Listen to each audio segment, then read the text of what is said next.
오늘 우리에게 주신 하나님의 말씀 보도록 하겠습니다. 신약 성경 히브리서 11장 5절로 6절까지의 말씀입니다. 제가 가지고 있는 신약 성경 365면에 있는 히브리서 11장 5절, 6절, 2절의 말씀입니다. 제가 11장 5절로부터의 말씀 봉독드리겠습니다. 믿음으로 에녹은 죽음을 보지 않고 옮겨졌으니 하나님이 그를 옮기심으로 다시 보이지 아니하였느니라. 그는 옮겨지기 전에 하나님을 기쁘시게 하는 자라는 증거를 받았느니라. 믿음이 없이는 하나님을 기쁘시게 하지 못하나니 하나님께 나아가는 자는 반드시 그가 계신 곳과 또한 그가 자기를 찾는 자들에게 상 주시는 이심을 믿어야 할지니라. 아멘. 하나님의 말씀입니다. 창세기에서 에녹은 신비한 인물처럼 등장하게 됩니다. 창세기 5장에 아담의 족보가 적혀져 있는데 그 족보는 몇 살에 누구를 낳고 몇 살에 죽었다로 이어지게 됩니다. 근데 유독 에녹은 66세 무드셀라를 낳고 300년을 살면서 자녀를 낳았다라고 적고 있는 다음에 더 이어지게 됩니다. 그는 하나님과 동행하였고 하나님이 그를 옮겨 이 땅에 있지 않게 하셨다. 이렇게 창세기에서 에녹이 적혀져 있습니다. 동행했다는 것이 결국 어떤 모습인지, 어떻게 살았기에 동행했다고 이야기를 하시는 것인지 그렇게 설명 없이 신비하게 에녹이 적혀져 있습니다. 그래서 에녹은 죽음을 경험하지 않고 하나님의 나라에 올라간 첫 번째 사람으로 기록된 것입니다. 근데 그 신비한 에녹의 믿음의 모습이 히브리서에서 설명이 되고 있습니다. 오늘 말씀은 그 에녹이 어떻게 죽음을 보지 않고 하늘로 옮겨졌는지 적고 계십니다. 그가 하늘로 옮기기 전에 하나님을 기쁘시게 하는 자라는 증거를 받았답니다. 하나님 어떻게 기쁘게 해드렸을까? 이어집니다. 믿음이 없이는 하나님을 기쁘시게 하지 못한다. 어떤 믿음으로 하나님을 기쁘시게 했는가? 그는 하나님이 계신 것과 또한 그가 자기를 찾는 자들에게 상 주시는 이심을 믿었기 때문에 그는 하나님을 기쁘시게 했고 죽음을 맛보지 않고 하늘로 옮기는 사람이 되었다라고 에녹의 믿음을 적어주고 있다라는 것입니다. 우리는 이 말씀을 보면서 이렇게 이해를 하게 되죠. 에녹 엄청난 은혜를 받았는데 죽음도 경험하지 않고 하늘로 옮겨지는 하나님의 은혜를 받았는데 어떻게 이런 은혜를 누릴 수 있었느냐? 하나님을 기쁘시게 해야 된다. 하나님을 어떻게 하면 기쁘시게 할 수 있느냐? 돈으로, 성공함으로 그런 걸로 기뻐하시는 게 아니라는 얘기입니다. 믿음으로 쓸 때 하나님이 기뻐하신다. 내가 믿음을 세워서 하나님을 기쁘시게 하는구나. 근데 믿음도 구체적으로 어떤 믿음인지를 적고 계신다는 겁니다. 하나님이 계신 것과 자기를 찾는 자에게 상 주시는 믿음을 갖게 되었기 때문에 하나님을 기쁘시게 했고 그래서 하나님의 나라로 직접 올라가는 은혜를 누렸구나. 우리는 그래서 하나님이 계신 것과 상 주시는 이심을 믿어야 하겠구나. 왜? 그 믿음이 하나님을 기쁘시게 하고 하나님을 기쁘시게 해야 내가 은혜와 복을 누리게 되니까 우리는 이런 식으로 이 말씀을 이해하게 됩니다. 근데 이런 식으로 이해를 하다 보면요 우리가 시험에 들기 쉽습니다. 왜냐하면 에녹처럼 하나님이 계신 걸 믿고 하나님이 주시는 상, 하나님이 상 주시는 분임을 믿었는데도 우리의 삶이 그렇게 큰 복을 누리는 삶처럼 느껴지지 않을 때가 있거든요. 그럴 때를 만날 때마다 난 왜 믿음이 있는데 하나님이 기뻐하시지 않지? 내 믿음은 왜 하나님이 이렇게 기뻐하면서 복으로 채워주시지 않지? 그러면서 막 물음표가 생겨나는 상황들이 펼쳐지게 되기 때문에 그렇다는 것입니다. 솔직히 이 말씀은 하나님이 복을 주신 건 맞습니다만 에녹 중심으로 이해를 하는 게 맞습니다. 무슨 말씀이냐면 에녹이 죽음을 경험하지 않고 하나님의 나라로 올라가려고 하나님을 기쁘시게 했느냐라는 겁니다. 그거 아니거든요. 에녹이 그런 목적을 가지고 한 게 아니에요. 하나님을 기쁘시게 했더니 하나님이 그렇게 하신 거죠. 근데 하나님 어떻게 기쁘게 하셨나, 기쁘게 해드렸냐? 창세기의 말씀은 동행했다라고 적고 있는 거예요. 그러니까 에녹이 어떠한 믿음을 가졌느냐는 복을 받기 위한 믿음이 아니라 하나님과 동행하기 위한 믿음이었다는 거예요. 하나님께 나가는 그 길을 잃지 않기 위한 믿음이었다는 거예요. 그래서 에녹은 모든 삶의 자리에서 길을 잃지 않고 하나님께로 늘 나갈 수 있었고 하나님과 동행할 수 있었다는 거예요. 그 하나님과 동행할 수 있는 그 길을 잃지 않게 하는 믿음이 두 가지가 있는데, 그게 바로 하나님이 계신 것을 믿는 것과 하나님이 그를 찾는 자에게 상 주시는 이심을 믿는 믿음, 이 두 가지 믿음이 복받기 위한 믿음이 아니고 하나님께 나가는 길을 잃지 않기 위한 믿음이다라는 것을 오늘 말씀은 우리에게 가르쳐주고 계신다라는 것입니다. 때문에 우리는 복받는 데까지 이 말씀을 이해하는 게 아니라 동행하는 것에서 이 말씀을 이해해야 한다는 것이죠. 하나님께 나가는 길, 그래서 늘 하나님과 동행하기 위해서 이 두 가지 종류의 믿음에 우리가 초점을 맞춰야 됩니다. 우리는 오늘 그 믿음을 한 가지씩 바라보면서 우리가 어떻게 이해하고 도전해야 하는가를 알아보려고 합니다. 먼저 두 번째 것부터 한번 바라보기를 원하는데요. 어떤 믿음이 있어야 되느냐? 자기를 찾는 자들에게 상 주시는 이심을 믿는 믿음이 있어야 한다는 것입니다. 여기서 우리가 주의해서 보아야 될 것이 상이 아니라 하나님이 상 주시는 이심을 믿는 겁니다. 그러니까 하나님을 믿는 거지 상을 믿는 게 아니라는 거예요. 상을 바라보는 게 아니라 하나님이 주시는 하나님을 바라보는 그런 믿음으로 우리가 나아가야 한다는 것입니다. 우리가 롯의 이야기들을 살펴보면 롯이 아브라함과 함께 본토 친척 집을 떠나오죠. 그리고 아브라함과 함께 복을 누리게 됩니다. 둘이 너무 재산이 많아져서 함께 있을 수가 없어서 서로 갈라서기로 하죠. 그때 아브라함이 롯에게 먼저 선택하라고 합니다. 그때 롯이 쭉 둘러보았더니 소돔과 고모라 땅이 물도 넉넉하고 가축도 키우기 좋고 에덴 동산처럼 보이는 거예요. 롯의 마음은 이렇게 생각했을 겁니다. 아, 하나님이 내게 은혜를 주시고 이걸 상으로 내게 주시는가 보다. 이게 진짜 상이지. 이렇게 좋은 땅, 이렇게 비옥한 땅, 이게 상이지. 롯은 그렇게 마음의 결정을 하고 그곳을 선택합니다.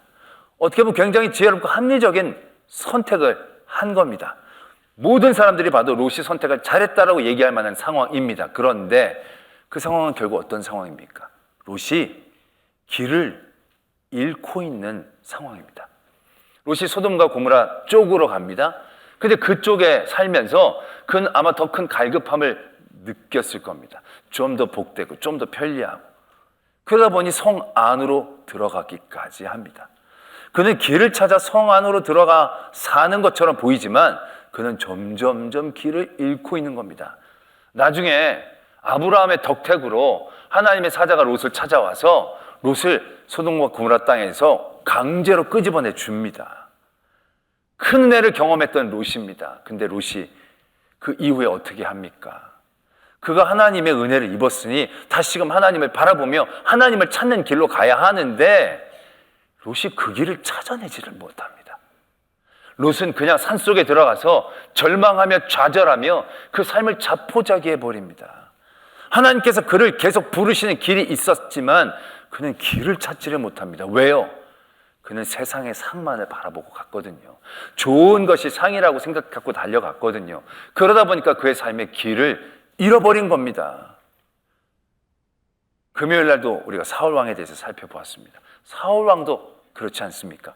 하나님이 택하여 주셔서 왕으로 세우신 사울인데 아말렉을 다 멸하고 하나님께 순종하기를 원했는데 사울이 보기에 이 동물들을 굳이 죽일 필요까지 없어 보이는 거죠.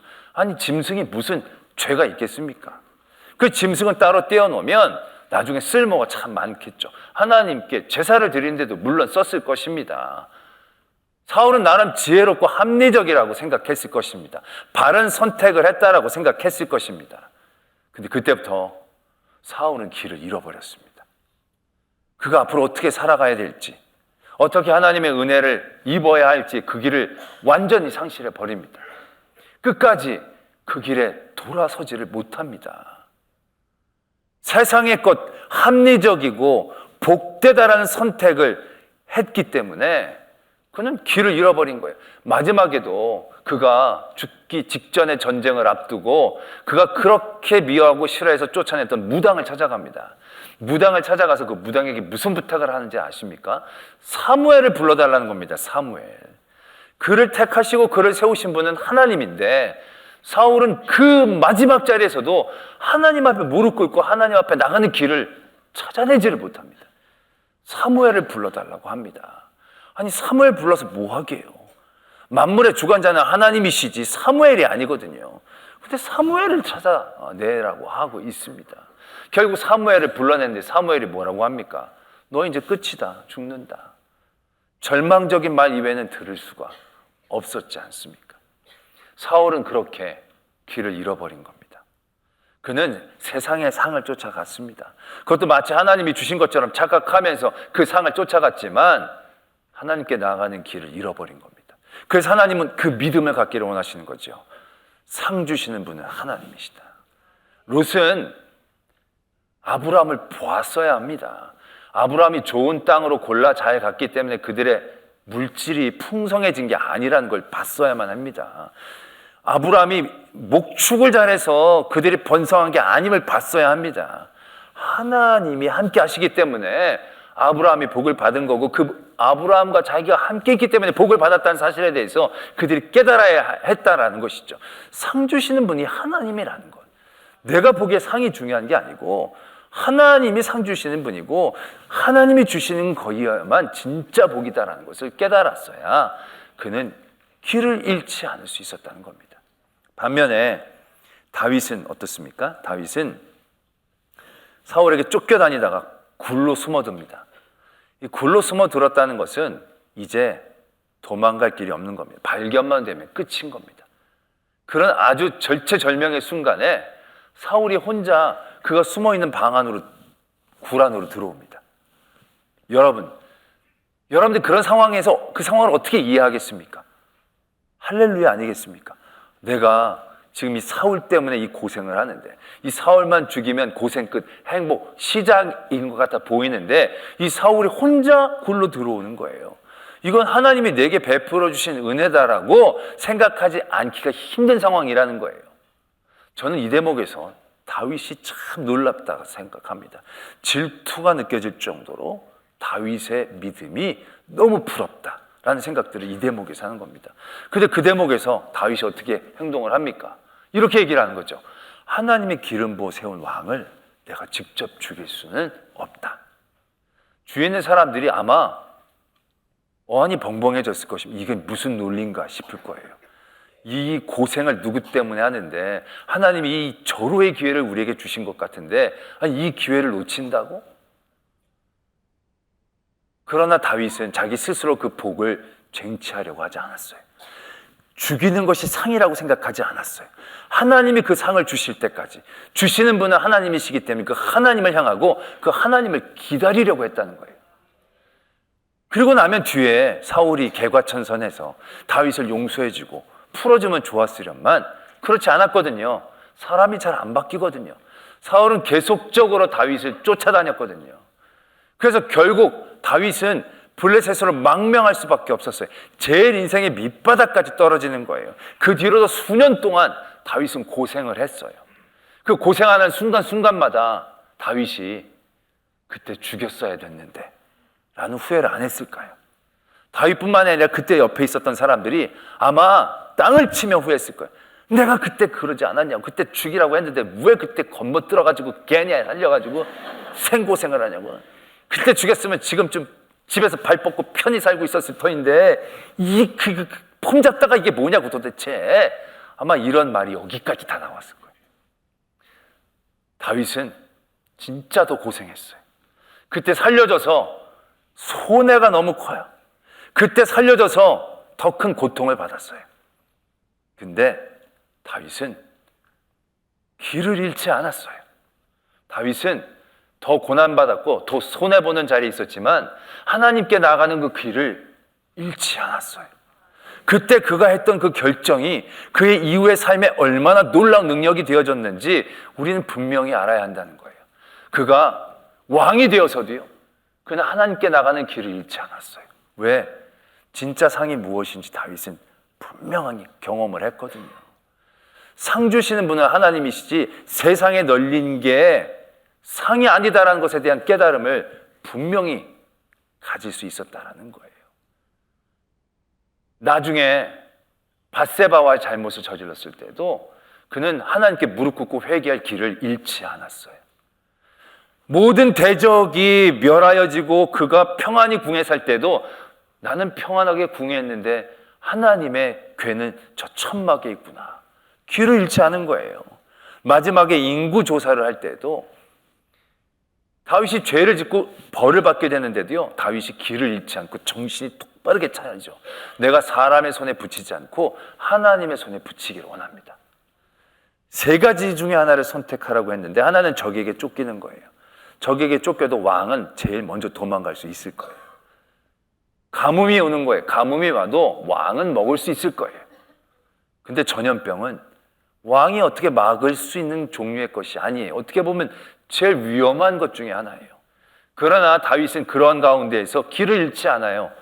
하나님의 손에 맡기는 것. 하나님께 가는 길이 맞는 길이다라는 그 길을 잃지 않을 수 있었다는 거예요. 그것이 어떻게 가능했겠냐는 거예요. 많은 손해를 봤지만 그는 절대적으로 상 주시는 분이 하나님이심에 집중할 수 있었다는 거죠. 그분을 향해 그 길을 향해 나아갈 수 있었다라는 거예요. 이게 손해는 보게 되겠죠. 더 고생을 하게 되는 겁니다. 그런데 이게 나의 삶에 얼마나 놀라운 방향성이 되어지는지를 에녹을 통해서 말씀하고 계신다는 거예요. 우리의 삶의 자리에서요, 이 다윗의 삶의 자리 같은 그러한 자리들 심심치 않게 만나면 이게 은혜인지 유혹인지, 사울이 걸어 들어오는데 이게 은혜인지 유혹인지 솔직히 불분명한 자리이거든요. 여러분들이 지금 100만 원이 너무 필요한 가운데 있는 거예요. 근데 돈을 구할 데가 없어요. 근데 길을 갔는데 뭔가 하얀 종이가 떨어졌는데 봤더니 100만 원짜리 수표야. 그럼 여러분들은 어떻게 하시겠습니까? 할렐루야. 하나님이 딱 액수까지 맞게 채워주시는구나. 그러면서 그거 낼름 쓰지 않겠냐는 거예요. 근데 여러분, 그거 절도입니다. 은혜가 아니라 절도입니다. 딱 좋죠. 100만 원이 필요한데 100만 원이 떨어져 있어. 수표는 좀 뒤가 그러니까 현찰이라고 하죠. 현찰이 떨어져 있으면 이거 굉장히 은혜라고 생각할 수밖에 없는 상황일 겁니다. 마치 하나님이 던져주신 것처럼 생각할 거예요. 그러나 그건 누군가가 피눈물을 흘리며 찾고 있는 돈일 수 있는 거예요. 그건 내가 짚는 거지 하나님이 주신 것인지 아직 확정되지 않은 거예요. 그러면 그때 내가 주시면 안 돼요. 하나님이 주실 때까지 기다리고 있어야 해요. 하루나 이틀이나 아무리 기다려도 아무리 안 오면, 그래서 바람이 불려와서 돈이 내 쪽으로 굴러 들어오면, 그러면 그때 하나님이 주신 걸로 받을 수 있어야 되는 거예요. 돈 100만 원의 문제가 해결되는 게 중요한 게 아니에요. 내가 낼름 짚고 나면 그 다음에 그 모든 삶의 자리에서요, 그런 상황과 조건마다 세상의 유혹을 만날 때마다 우리는 낼름 그 유혹에 빠지면서 길을 잃어버릴 거예요. 세상이 주는 유혹인데도 하나님이 주신 은혜라고 우리는 그걸 붙잡는데 주저하지 않을 거예요. 그러면서 내 길은 사울의 길로 빠져들 수밖에 없을 거라는 얘기예요. 그래서 에녹은 상 주시는 분이 하나님이라는 걸 분명하게 믿고자 했다는 거예요. 그때 길을 잃지 않았다는 거예요. 에녹도 살면서 늘 좋은 일만 있었을까요? 동행한다는 것이 늘 평안한 삶만 있다는 것을 의미할까요? 그렇지 않을 겁니다. 에녹 살면서 사람의 삶이라는 게 다 그렇지 않습니까? 힘들 때도 있고 어려울 때도 분명히 있을 것입니다. 그러나 그러고 힘들고 어려울 때에도 에녹은 세상의 복, 세상의 상을 바라는 것이 아니라 하나님의 상을 바라고 살아간 거죠.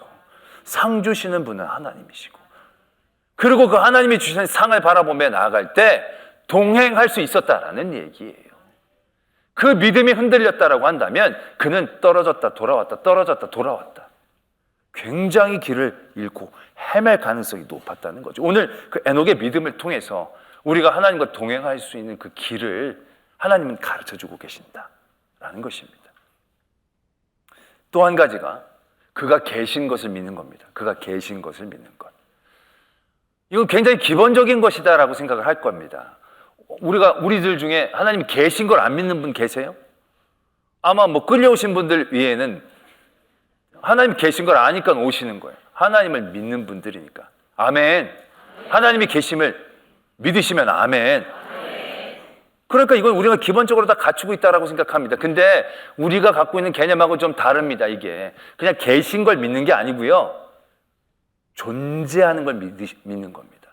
존재하는 걸 믿는다는 건 하나님의 나라에 계신가 안 계신가 이걸 믿는 게 아니라 나의 모든 삶의 자리에 그 어느 곳에서도 하나님은 존재하고 계신다는 것을 믿는 믿음입니다. 이게 계신 것을 진짜 믿는 믿음이고요, 우리가 믿는 믿음은 이러한 믿음이 되어져야 한다는 것입니다. 여러분들이 이러한 믿음을 갖고 계십니까? 제발 그러기를 원합니다.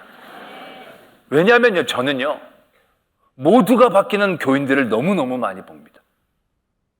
교인 모드, 쇼핑 모드, 휴가 모드, 친구들 만나는 모드, 모두가 바뀌면서 하나님이 안 계신 것 같은 모드를 살아가는 경우들이 적지 않다는 거예요. 가인이 아벨을 죽일 때 보면요, 어떻게 죽입니까? 들로 유인합니다. 왜 들로 유인합니까? 들에 하나님이 안 계신 것 같은 생각을 하고 있는 겁니다. 가인이 하나님이 계신 걸 의심하는 사람은 아닐 겁니다. 왜? 의심할 여지가 없거든요. 왜? 하나님과 대화를 했던 가인이니까. 가인이 아벨을 죽이고 싶은 마음이 있는데 하나님이 직접 얘기하시죠. 너 죄에 주장되지 마라. 죄가 네 문 앞에 기다리고 있다. 제발 그 죄를 다스려라. 경고까지 주시잖아요. 하나님이 그와 나중에 막 대화를 하시니까 가인이 하나님을 안 믿은 게 아니에요. 근데 아벨을 죽이고 싶은 마음이 너무 큰 거예요. 그러다 보니까 그가 어떠한 어리석은 생각을 하게 됩니까? 멀찌감치 들러 가자. 내가 하나님하고 여기서 얘기했는데 멀리 들러 가면 거기에는 하나님이 안 계신 거예요. 한적한 곳에서 내가 아벨을 죽여도 하나님은 모르실 거야 라고 생각했다라는 겁니다. 얼마나 어리석은 생각입니까? 근데 그 어리석은 생각이 얼마나 가인으로 치명적인 길을 걷게 하고 있는가 우리가 분명히 보고 있지 않느냐라는 얘기죠. 아나니아와 삽비라가 은혜를 받았어요. 하나님을 경험했어요. 그래서 자기의 밭을 팔아서 교회에 헌금하고 싶은 감동이 있었어요. 하나님 계시는군요. 하나님 함께 하시는군요. 하나님이 계시는 감동 없이 어떻게 밭을 팔아요? 팔았어요. 팔아서 돈으로 바꿔놨더니 마음이 싱숭생숭해지는 거예요. 이거 다 드릴 필요가 있겠나 싶은 거죠. 그러면서 그 자리에 하나님이 안 계신 것 같은 생각은, 내가 생각하고 내가 판단하면 되는 것 같은 착각을 하고 있게 되어졌다라는 거예요. 만약 그가 이 돈을 따로 떼어놓을까 말까 고민하는 그 자리에 섬뜩한 눈길을 느꼈다라면, 이게 뭐지? 봤더니 하나님이 손모가지 부러지기 전에 가만히 있어라 뭐 이러시면 떼놓을 생각을 안 하죠. 하나님이 이렇게 보고 계신다고 생각을 하면. 근데 하나님이 거기 존재하고 계신다는 생각을 안 하는 거예요. 그러니까 떼놓고 숨기면 숨겨질 줄로 생각하는 거예요. 그때 아나니아와 삽비라가 성령을 속이는 엄청난 죄의 길에 들어서게 되는 것을 우린 잘 기억하고 있지 않느냐라는 것이죠. 해외 여행객들이 우리나라에 오면 놀라는 게 있대요. 뭐냐면 카페 같은데 노트북이나 지갑이나 핸드폰을 두고 화장실에 다녀오는 거. 깜짝 놀란다는 거예요. 왜냐하면 아무리 선진국인 유럽도요, 놓고 잠깐 나가면 내 거라고 생각하면 안 된다는 거예요. 그리고 유럽 같은 데 여행 가면 뭐라고 얘기합니까? 이 백팩을 뒤로 매라고 그러지 말라고 하죠. 다 당한다고. 앞으로 해가지고 얼마나 폼없게 여기다가 이렇게 폼나는 유럽에 가가지고 이렇게 폼해가지고 전대해가지고 그렇게 하고 다니라는 거예요. 왜? 잃어버리니까, 훔쳐가니까. 카페 그냥 놓으면 그냥 자기 거 아니라는 거예요. 근데 대한민국에 왔더니 이 선진화되고 도덕적인 나라 대한민국에서는 카페에서 그냥 놓고 다 나가도 괜찮다는 거예요. 굉장히 놀란다는 거죠. 근데 우리는 그 이유를 잘 알고 있습니다. CCTV가 다 있거든요. 유럽은 CCTV가 옛날 건물이라고 설치가 잘 안 돼 있는 데가 많은데 우리나라는 다 CCTV가 달려있다는 걸 알거든요. 그러니까 굳이 그걸 가져가 봐야 나중에 다 추적하면 결국 잡히니까 그럴 생각 자체를 안 하는 거예요. 우리나라에 CCTV 설치 금지해 보세요. 그럼 어떻게 될지를 알 수 없는 거예요. 근데 CCTV가 보니까 우리가 도덕적이 되는 거잖아요. CCTV를 달아놓으니까 우리가 의로워지잖아요. 우린 CCTV에 감사해야 됩니다. 죄의 길에 우리가 빠지지 않도록. 여러분들 카페에 노트북 있으면 내가 저거 갖고 싶은 노트북인데 저걸 어떻게 하면 내가 가져가지? 막 생각하고 그러지 않잖아요. 새 거네 좋네 이러고 지나가지. 왜? 그런 마음 가져봐야 소용없으니까. 이게 얼마나 은혜이냐라는 것이죠. 제가 신대원 들어가서 처음 본 시험이 히브리어 시험이었습니다. 히브리어는 완전 그림 같은 거거든요. 이거 완전히 새겨야 됩니다. 외우는 게 연관할 게 없어요. 그냥 외워야 되는 거예요. 그 얼마나 외우는 게 어려운지 몰라요. 근데 이 단어 시험을 보는 거예요. 와, 내가 진짜 전도사지만 그 시험을 통과를 해야 되거든요. 통과하는 은혜를 인간의 힘으로는 얻을 수 없기에 다양한 방법을 사용해도 하나님이 주의 사역 가운데 쓰시려고 하시지 않겠나. 그런 많은 고민들을 하게 돼요. 첫 시험이죠. 그런데 딱 시험을 치르는데 감독으로 들어오신 교수님이 시험지를 나눠주시고 나서 칠판에다가 뭐 탁탁탁 하시는 거예요.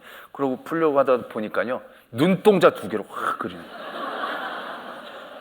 그러면서 이거 하나님의 눈이라고. 근데 섬뜩하더라고요.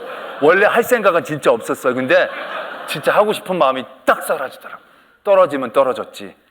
야, 이거 시험 몇 개 붙으려고 이게 하나님이 보시는데 부정행위를 한다는 것 자체가 이게 성립이 안 되더라고요. 몇몇 교인들이 저에게 그런 질문들을 많이 하십니다. 목사님 사시는 게 참 불편하시겠어요. 왜요? 밖에 나가면 다 교인들이 있으니까 교인들이 늘 쳐다보고 하니까 그게 얼마나 불편하시겠어요. 그렇게 얘기를 하시며 위로해 주신 분이 참 많아요. 정말 그래요. 이렇게 가다 보면 인사를 주시는 분들은 아예 나요. 인사를 하니까 서로가 이렇게 신분을 서로 확인하니까. 근데 보면 감시하는 분들이 있어요. 내가 보면 저분 나를 아는 게 분명해. 근데 인사를 안 해. 그러면서 저 목사님이 뭘 하나 이렇게. 그런 시선에 대한 느낌이 분명히 오거든요. 느낌적인 느낌이 오거든요. 아, 저 사람 나를 아는 듯 하는데 인사를 안 하는 거. 그럼 되게 이 행동이 더 거룩해지죠. 저는 그래서 그게 은혜라고 생각합니다. 왜? 그건 내가 삐뚤게 행동해봐야 내가 얼마나 이득이 있다고. 그런데 그런 시선들이 있다는 것에 대한 인정이 나를 죄의 길로 가지 않게 지켜주는 거죠. CCTV가 붙여있는 곳에서 우리가 아무 짓도 생각 안 하듯이 그러한 시선이 나를 지켜주는 은혜인 거죠. 제가 해외나 젊었을 때 해외나 지방에 나를 모르는 곳에 가면요 그 묘한 자유로움이 있어요. 그게 은근히 달콤해요. 진짜 딱 한 잔 하고 싶은 생각이 딱 들어요. 아무도 없는 곳에서 한번 먹어보는 건 어떨까? 근데 그거 먹어봐야 뭐 하겠어요. 그거 한번 먹으면 그때부터 그 길을 잃게 되는데요. 마약을 요즘 마약으로 얘기하는 분들 이렇게 얘기하는 거 들었는데요. 얼마만큼 해야 중독이 되느냐 물어봤더니요. 한 번만 하면 중독된다는 거예요. 한 번으로도 중독된다는 거예요. 그 한 번을 하고 그 쾌감과 쾌락에 대한 것들을 지울 수가 없다는 거예요. 그럼 그 길이 평생 나를 괴롭힌다는 거예요. 그게 얼마나 무서운 자리입니까? 그런데 하나님이 계시는 거예요. 그 미혹된 자리에 하나님이 나를 보고 계시는 거예요. 하나님의 시선이 나와 함께 하신다는 것을 믿는 거예요. 그럼 그건 감시가 아니에요. 그건 은혜예요. 보호하심이에요. 하나님과 동행할 수 있는 길을 잃지 않게 하시는 하나님의 부르심이 되어진다는 것이죠. 그래서 오늘 에녹의 이 두 가지의 믿음을 하나님은 우리에게 말씀하고 계시는 거예요. 에녹이라고 힘들고 어렵고 유혹된 자리가 왜 없었겠습니까? 그런데 에녹에게는 이 믿음이 있었어요. 이스라엘이 포로로 끌려갈 때 하나님이 함께 하시지 않으셨습니까? 이스라엘이 종살이할 때 하나님이 그들을 외면하셨습니까? 아니거든요. 그 모든 자리에도 하나님은 계셨고 함께 아파하셨고 함께 울어주셨고 그 길에 함께 동행하시며 하나님의 복된 길로 예비하시고 이끄시는 과정이었다라는 얘기죠. 그 하나님의 계심을 믿는 것, 상 주시는 이심이 하나님이심을 믿는 믿음이 하나님께 나아가는 길을 잃지 않게 하는 힘이다라는 것입니다. 그래서 우리는 그 두 믿음을 붙잡아야 합니다. 그 믿음을 붙잡을 때 복 받는 게 아니고요, 하나님께 나아가는 길을 잃지 않는 겁니다. 하나님과 동행하는 자리를 벗어나지 않게 하는 겁니다. 그리고 그 길에 함께 동행할 때 하나님의 예비하신 은혜를 온전히 누릴 수가 있게 되어진다라는 것을 오늘 에녹이라는 믿음의 선배를 통하여 우리에게 가르쳐주고 계신다라는 것입니다. 이 믿음을 통하여 하나님께 나아가는 길을 잃지 않는 저와 여러분들이 되어지기를 도전합니다. 기도하겠습니다. 오늘 말씀을 생각하시며 저에게 이러한 믿음을 허락하여 주시옵소서. 나의 모든 삶의 자리, 힘들고 어려울 때도 기쁘고 즐거울 때도 늘 하나님은 나와 함께 하시는 믿음, 세상의 복과 세상의 좋은 것들을 따라가는 것이 아니라 하나님이 주시는 복, 주시는 분은 하나님이시기에 그 하나님께 집중하는 그런 믿음을 주실 때 길 잃지 않게 하여 주시옵소서. 이러한 믿음의 제목으로 하나님 앞에 기도드리겠습니다. 사랑의 하나님 아버지, 오늘 우리와 함께 하시고 지키시고 도와주시고 믿습니다. 온전한 하나님의 믿음의 자리에 서기를 원합니다. 우리를 도와주시고 우리를 지켜주시고 역사해 주시옵소서. 믿음의 자리에서 늘 하나님의 역사 미혹되지 않게 하시고 온전케 하시고 하나님 앞에 나갈 수 있는 저희들 다 되게 해주시옵소서. 우리의 삶의 자리에서 늘 하나님과 동행하는 은혜를 붙잡게 하여 주시옵소서.